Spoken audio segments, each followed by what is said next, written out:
Hello and welcome to the Small Business Briefing. I'm Brian Kelly, the CEO of the Small Business Association of Michigan. And I'm Kelly Saunders, Vice President of Policy and Engagement here at SBAM, filling in for Sarah Miller today. And Brian, I think we have a special guest that you're going to introduce. We do. I'm actually really excited about something that's happened or is happening this year at SBAM, a change in offerings that we have on the employee benefits front, particularly health insurance. And so to introduce this concept is Michelle Beebe. She's the Chief Revenue Officer here at the Small Business Association of Michigan, and it's called composite pricing. So Michelle, let's start with just kind of the basics. We're talking about health insurance here. What is composite pricing? So composite pricing is the ability for an employer's bill to be calculated. It could be several different health and carriers do it a couple different ways, but essentially it usually just sets a single person rate, a two-person rate, and a family rate. So it helps the employer set contributions based on those rates and their specific employees' makeup. So it's pre-ACA, before we had age banded. Every group was what we would call a composite rate group. And since small businesses now that are under 50 enrolled with a carrier, they have to comply with ACA. And when they do that, they have to, the carriers have to file rates in an age banded way. And so it makes it very difficult if you have two single employees, one that's 28 and one that's 55, their rates are going to be very drastically different, and it's very hard for that employer to set contribution strategies that feels equitable and fair, because both employees, regardless of their age, contribute just the same for their business. Yeah, so it's really, it's one of these areas that the world changed a lot with the Affordable Care Act, and now instead of having like, here's your singles rate, here's your doubles rate, here's your family rate, it's every employee has this different rate depending on their age. So we're kind of going back to that and as an option, that if your insurance is one of the SBAM sponsored plans, that you would have the option of choosing just a single across the board rate. All the singles, all of the doubles, and all the families would have that blended or single rate across. So the simplicity makes a pretty big difference. So we're excited about being able to offer this to our businesses. How would it work if somebody even just wanted to check this out? How does this work? What would they do? So first of all, you're really going to need to talk with your insurance agent to help walk through some of this, especially with helping you set your rates and your census. So we're going to actually, just this week, I'm super excited about it, we're going to send out a message to our insurance channel to let them know that we are launching this for March 1 effective dates. We have been doing a quiet pilot for the last couple of months that has gone off without a hitch, and wanting to make sure we have all of our I's dotted and T's crossed, so the member experience is very smooth. And so what this would look like for a small business member: one, you have to be a member of the association to participate. Two, you would have to be enrolled through what we call the sponsorship program with Blue Cross and Blue Care Network. And once you have that set up, and we can walk you through, if you aren't today, we can certainly walk you through that. And then once you're set up, we have the ability to take that existing census that you have with your business, whether you're enrolling for the first time, that census, or if you're an existing customer with Blue Cross and BCN, we can do it as well and set that census based on your current enrollment.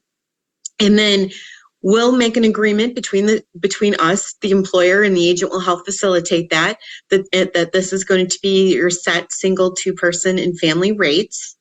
We then will, instead of taking that age-banded rate that you would get from Blue Cross, SBAM will convert that to a single, two-person family, that composite rate.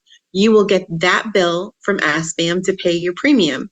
So whatever you set your contribution strategies for, that single rate is going to be that single rate, regardless of the age of your employees. That two-person is going to be that rate, and it's consistent. So SBAM is going to recalculate that bill.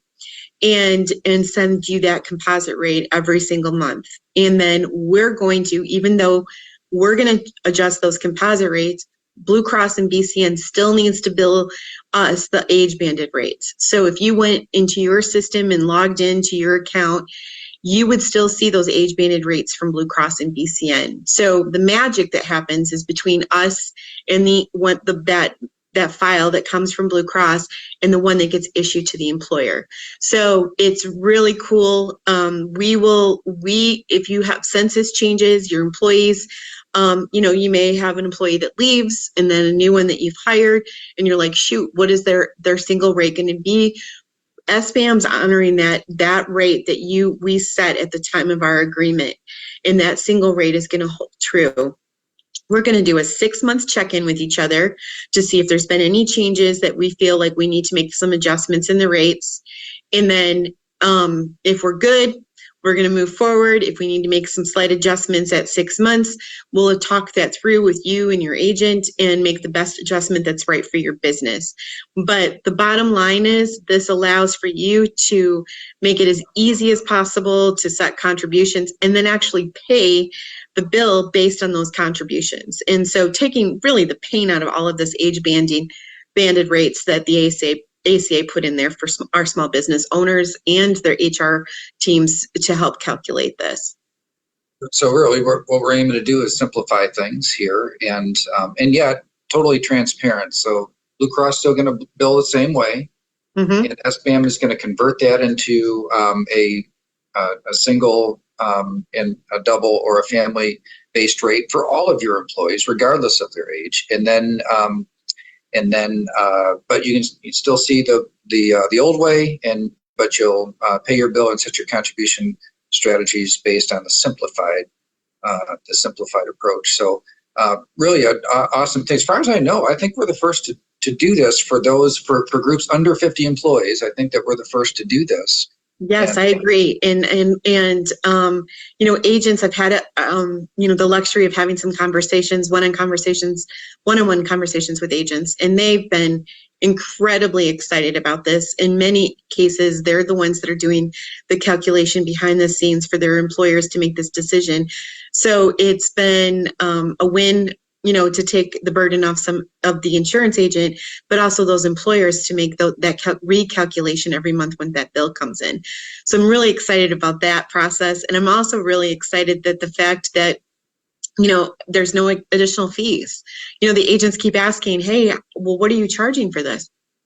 Just your membership and being in our consolidated bill, already in our program is a $7 program access fee, and it's as simple as that every single month. And it takes the risk. I think a lot of employers are concerned, well, what if I have turnover or there's an adjustment there? SBAM's decided to take on that risk for you, business owners. So if there are adjustments in census, we're going to pay Blue Cross. We're going to make them whole regardless of what the changes are in those census. It makes it as easy as possible, as stress-free as possible as we can for that business owner and that HR director, and really the insurance agent too. So I'm really kind of geeked about being able to deliver this for our businesses and kind of hopefully take some of this continual burden that is happening in the healthcare space, make it just a little bit lighter and a little bit easier for them to do business. Very good. That's what we aim to do, and so we're excited. It's out there. If you're interested, if this sounds interesting to you, to check out the link in the chat. But then also, you can talk to your insurance agent about it too. They'll even if this sounds a little confusing, or maybe you're not the one in your business that deals with this sort of thing. Somebody in your business does, especially if you offer health insurance to groups of 50 and fewer. Somebody today is dealing with all these different age bands, and so this kind of takes that hassle away. All right, Michelle, thanks for joining us. Sure, and absolutely. Just a reminder, we have a whole dedicated team that specializes in employee benefits. So if you have any questions too, give us a call. The link is in the chat, as Brian mentioned, but there's also 800 number and an email. So whatever is the easiest way for you to connect with us, we're available. We're here to help take the pain out of this and make it as easy as possible for you. So thanks for listening today. Yeah. Thanks, Michelle. Yep. All right. Well, we love having our team members on here to explain all the things that we do at SBAM, things that you may have been thinking of and things you haven't. And so please do visit our website, sbam.org, for more information. Well, Brian, I covered quite a few topics on Monday in your absence, but I would love for you to kind of interject your voice into specifically the Citizens Independent Redistricting Commission. We talked about how the special masters were appointed by those federal judges, and now they've had their first meeting to begin redrawing 7 House districts. So that meeting occurred yesterday. Can you tell us what happened during that meeting? Yeah, so one of the issues that they're grappling with right now is, well, in the decision, the Court of Appeals decision, there were 7 seats that have to be redrawn because they were, according to the wording in the decision of the court, they were racially gerrymandered, which is quite an aggressive term that the court wouldn't use lightly. But there were 7 districts that fell under this decision. What they were grappling with at the Redistricting Commission, and this is the legislative districts for the state house we're talking about here, all in Southeast Michigan, was how many other districts will be impacted. So they have to redraw the 7 districts, but these districts have other districts on the other side of the line, right? So when they change the boundaries, it could change multiple districts. So there was a lot of discussion about how far and how wide across the geography that this might impact. There was definitely tension in the room. So it's been no secret that the Redistricting Commission has been kind of a mess, and they haven't gotten along very well. But more concerning to that is just these people were just randomly selected to do a very complex legal job, and just really weren't up for the task. And they're still very, very heated, and in terms of their interactions, disagreements. I think there's a lot of embarrassment as well. So it started out with some tension, with the really big question being how many of these districts are going to be impacted. At least 7 will, but we know it has to be more than that because of the districts that border these seats. I wouldn't be surprised if it ends up being twice as many districts as showed up in the court decision or more. And some of the preliminary looks, some of the potentials that were discussed would put certain incumbents together in the same district. And so that would have kind of ramifications throughout the system, the legislative process. Having incumbents running against each other in the next election would be a pretty complicated scenario. So I do expect that they will produce maps. It's unclear to me whether or not they'll be able to produce legal maps, which is the reason why the courts designated 2 different special masters. There's one to kind of work with and supervise the commission, and then there's another one where the court, again, pretty aggressively said, look, we don't have a lot of confidence that you're up for this task. So there'll be a different special master that will have an alternate map that's ready to go. If they fail to produce one that meets standards, then they'll have something ready to go so that it doesn't miss the selection cycle, which filing deadline comes up in April. So just around the corner. Yes, I was a little cheeky in my comments on Monday, but I used some very interesting words, a little bit of embarrassing, fascinating.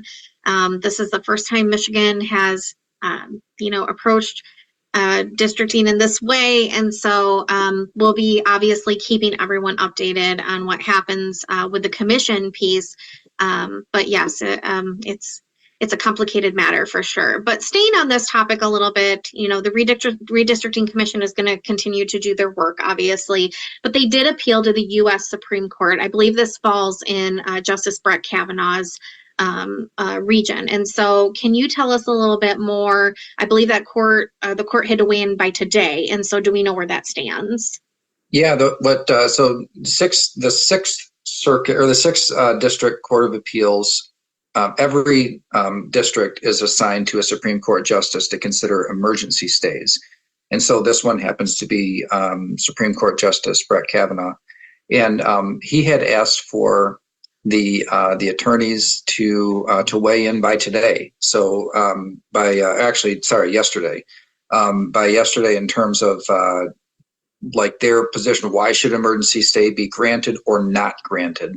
I will be shocked. I will be shocked if an emergency stay is granted. So in other words, to put a pause on this requirement to redraw the lines and instead move forward with the existing lines pending a broader appeal to the Supreme Court. I don't think that will happen. I think that the Redistricting Commission is kind of going through the motions. I think it's very highly likely that they'll be denied the stay, and the lines will be redrawn in the House now, and then at some point in the future in the state Senate as well. All right. Well, we'll continue to, like I said, to watch the story. We obviously know that there are a lot of taxpayer-funded implications that come along with us because this is a very expensive process. And so, yes, we will revisit this topic, I'm sure, in the coming weeks. Let's switch gears a little bit. There were a couple year-end statistics that we had been talking about internally we thought would be good for you to talk about today. So starting with the poverty rate in Michigan, we've seen economic growth, but how do we stack up with people that are falling under the poverty line here in Michigan? Yeah, so at the end of each year, we get a sense for kind of how the year closed. While it's not, economically speaking, there's nothing magic about December 31st of each year, but it's just a point, a mark in time. And so, like, how do we stack up? And the U.S. Census is a treasure trove of information. So we see information just over the weeks and months following the end of a year. A lot of just new updates come out. One that stuck out to me was the poverty rate in Michigan, and it was at a little above 13%. So the number of people that fall underneath the poverty line, and the national average at about 11.5%. So if you were to just kind of do the math, that means about 1.3 million people in the state living in poverty. So the numbers for children are higher. About 18% of children fall under that line. Minorities fared far worse. So about 27% of Black residents under the poverty line, 18% of Hispanic Michiganders, and then about with white residents about 10%. So really, Michigan's not stacking up very well when it comes to those at the bottom of the economic ladder. So while we see kind of the overall, the top line economic statistics look pretty strong in Michigan, pretty resilient. We heard from the Consensus Revenue Estimating Conference about that finally at halfway through next year, Michigan will have caught up to the number of payroll jobs that it had when the pandemic started. So, and we should think about they put it like, if it was like a positive story, like, hey, halfway through next year, we'll have caught up to, made up all the losses in payroll jobs from the pandemic. That's a long time. The pandemic was, kind of hit in March, April of 2020, and we're talking about halfway through 2024 when we're expected to eclipse the level of payroll jobs that we had going into the pandemic. So it's good to be back there, but these types of numbers really do show that it's still a fragile type of a situation, and a pretty long road to recovery, and for those that are most vulnerable, and even longer, more difficult journey. Yeah, it's a good point. And thank you for dipping into that statistic from the Consensus Revenue Estimating Conference. Obviously, we talked about that on Monday as well. But there are numerous things to dig through with that as well. You talk about census, the census with the Consensus Revenue Estimating Conference, there is that too. So it's good for us to pull those things out and share that with our members. Talking about people getting back to work, though, another good point.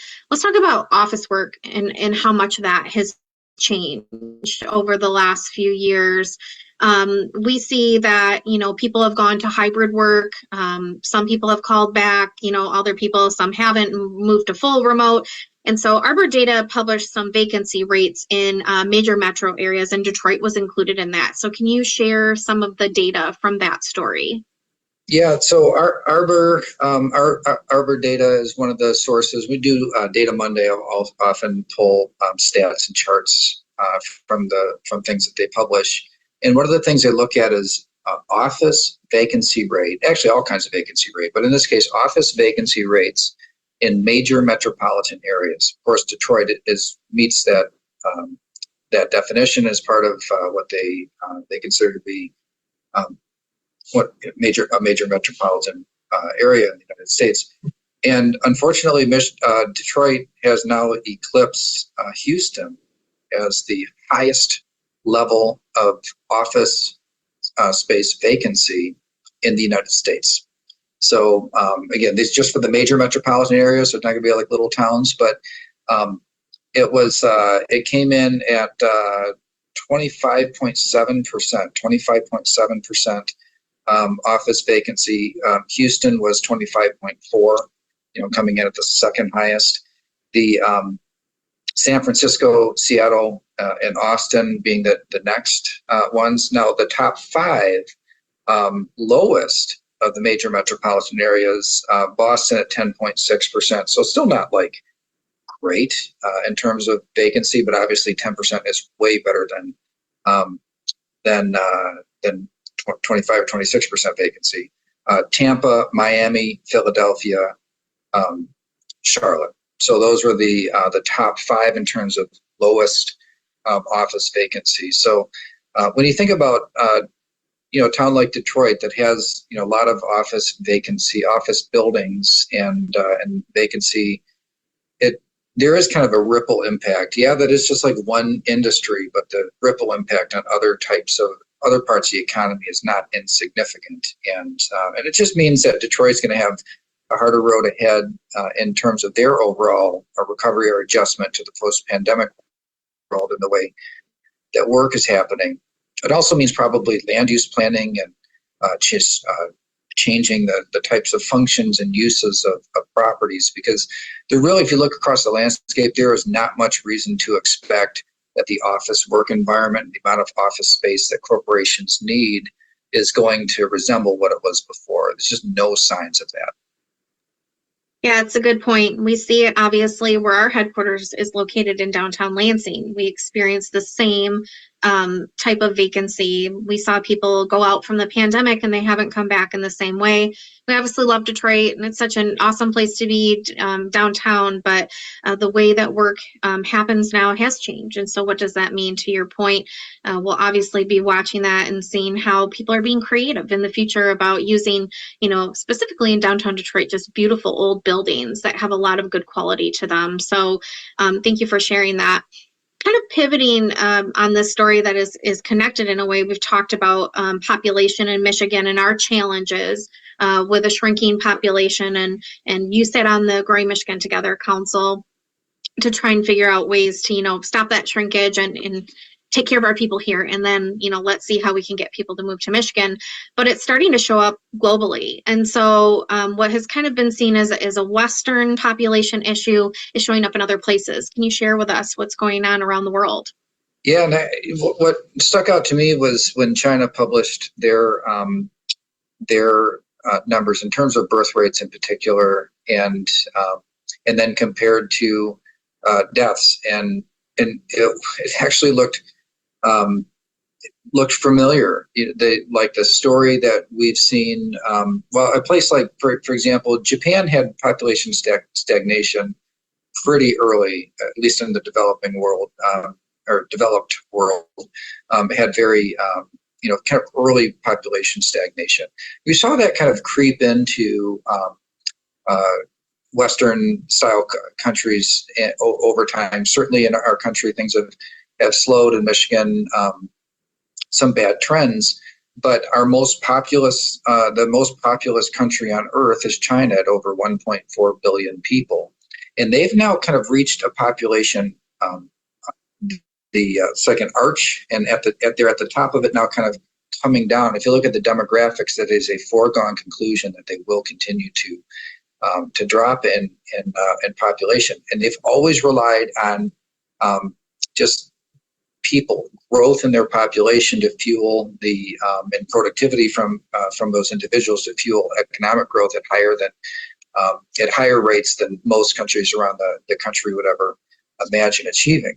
And so in China last year, about 9 million. Let me look at the numbers here. About 9.02 million babies were born, and it was about 9.56 million in 2022. This is the seventh year in a row. Okay, so 7 years in a row where the number of babies born has declined. Like I mentioned, it's built in, just given the demographics of the population, that it will continue to decline. 7 years in a row. But there were about 11 million people that died in China last year. So it's a net loss in terms of the natural non-migration population changes, a net loss of about 2 million. And that is almost certainly going to increase moving forward. So still have 1.4 billion people in China, but they really have their economy and the way that it is structured. It relies on a lot of things, including being pegged to the U.S. dollar, but it has relied for a long time on expanding population, and that's just not going to be the case. And you have seen the government there pull out all the stops to try to change this, but it's like here in the U.S. It's not likely. They're not likely to just change what's happening in terms of families and how many kids that they're having. So they've tried things like tax breaks and other incentives in order to encourage people to have more kids. And this is on the heels. In 1980, they had a one-child policy in China, and then that policy was abandoned quite a while ago. In fact, I think it was 2015, I think, when that policy was discontinued, and it was really, really too late in order to take the edge off this decline that they're experiencing now. So as you look at it really around the whole globe, there aren't too many places where you see population growth. South America still has places with population growth. Certainly Africa, the continent of Africa, has many, many places across it where population is growing. A very, very young overall population in many places, but for those areas, it would consider more the developed world and countries that are at all similar in terms of economic strength of places like in Europe and North America and China. Now, hard pressed to find a place where you see population growth today. Yeah, it's really interesting. Obviously, we'll continue to watch it, but it's a ripple effect, it seems to be, even across the globe. Let's finish out our show talking about 1099 workers and what's been going on in that space. What do businesses need to know about this specific topic? We'll drop the link in the chat on this as well.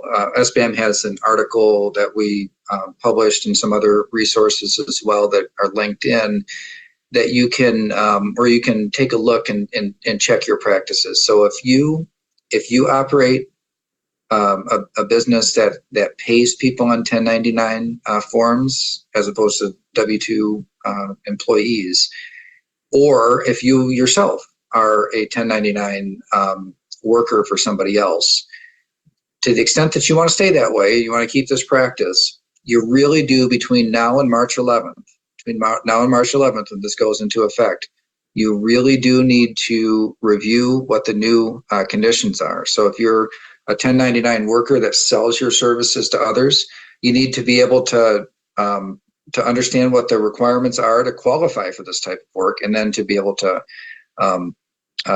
communicate that effectively and keep the right records to show that you're on the right side of the line.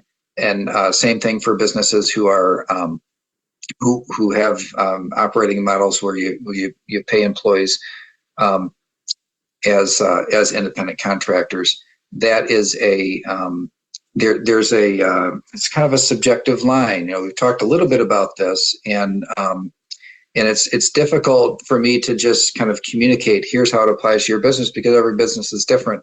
But to look at these criteria, there are 6 different tests.